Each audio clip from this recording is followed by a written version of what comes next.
Assalamualaikum warahmatullahi wabarakatuh. Baik anak-anakku sekalian, mari kita awali kegiatan hari ini dengan membaca basmalah bersama-sama. Bismillahirrahmanirrahim. Jangan lupa pencet like and subscribe. Anak-anakku sekalian, hari ini kita akan membahas buku tema 6 dengan tema Cita-citaku. Untuk tema 6 ini ada 3 subtema. Yang pertama, aku dan cita-citaku. Subtema yang kedua, hebatnya cita-citaku. Sedangkan subtema yang ketiga adalah giat berusaha meraih cita-cita. Apakah kalian memiliki cita-cita? Pastinya semua orang mempunyai cita-cita. Dan cita-cita orang itu berbeda-beda.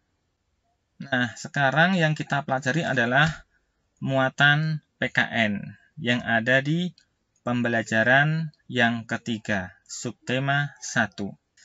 Pernahkah kamu mendengar ucapan berikut? Gantungkan cita-citamu setinggi langit.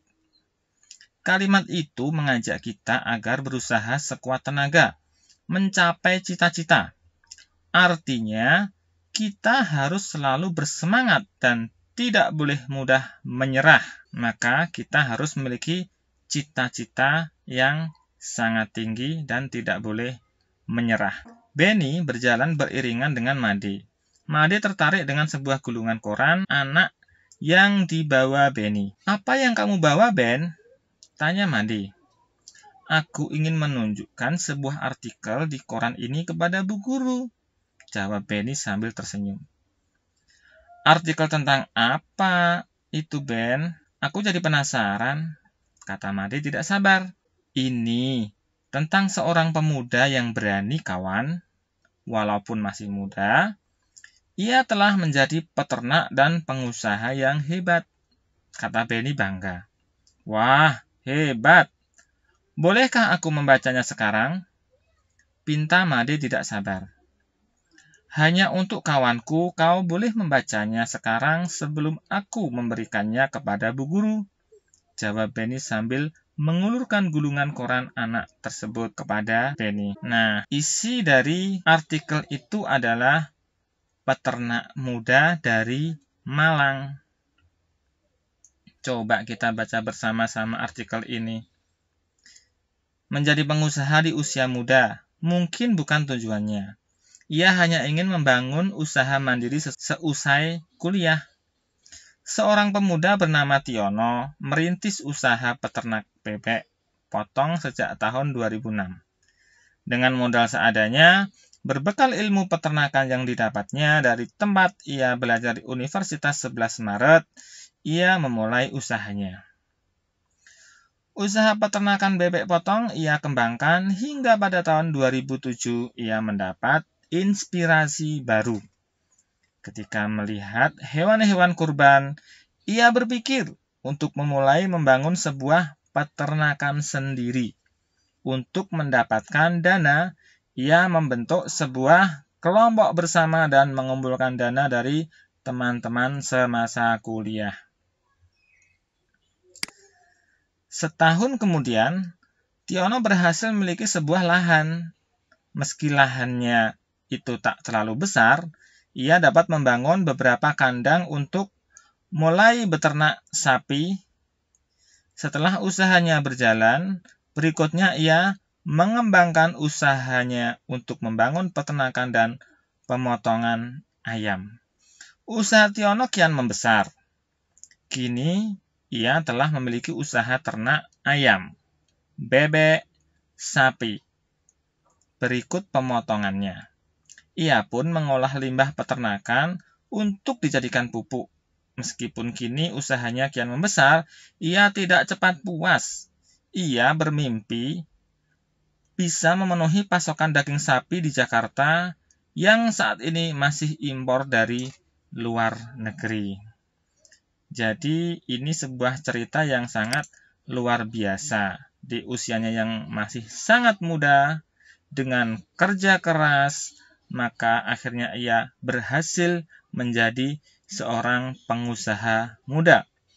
Apakah kita tidak bisa? Dengan modal yang sungguh-sungguh, pasti kita semuanya bisa. Sebagaimana yang sering kita dengar, man jada wajada. Barang siapa yang bersungguh-sungguh, pasti ia akan mendapatkannya. Baik, kita sekarang sudah tahu ya siapa Pak Tiono itu. Siapa coba? Iya, betul. Pak Tiono adalah seorang pengusaha muda yang pada akhirnya sukses. Apa saja yang telah dilakukan untuk menjadi pengusaha? Nah, ia melihat inspirasi. Melihat sapi, akhirnya ia memelihara sapi sendiri. Kemudian jual beli sapi. Dan masih banyak lagi. Artinya, yang dilakukan seorang pengusaha adalah selalu bersungguh-sungguh dalam segala hal. Kemudian kendala apa saja yang dihadapinya? Pastinya, Pak Tiono memiliki kendala yang sangat banyak. Akan tetapi, dia tidak putus asa dalam menghadapi kendala-kendala itu.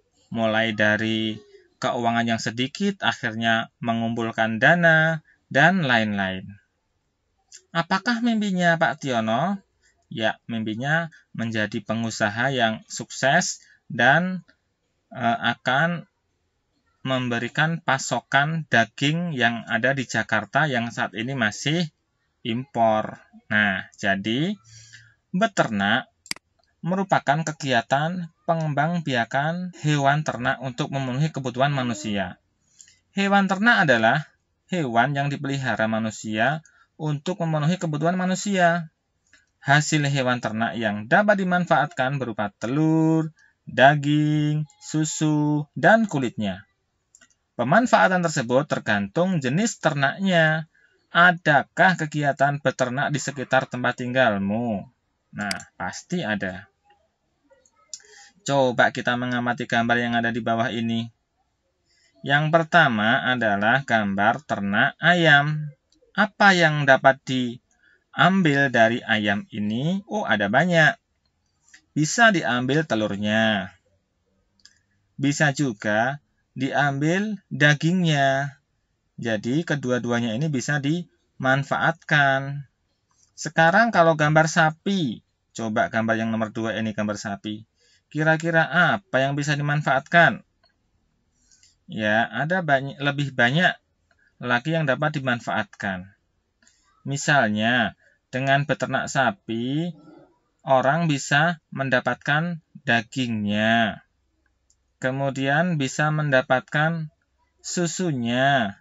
Bahkan pupuknya atau kotorannya bisa digunakan untuk memupuk tanaman dan bisa dijual belikan. Kemudian kulitnya pun juga bermanfaat, bisa untuk gendang atau alat musik yang lain. Jadi banyak sekali manfaat yang bisa diambil dari beternak sapi ini.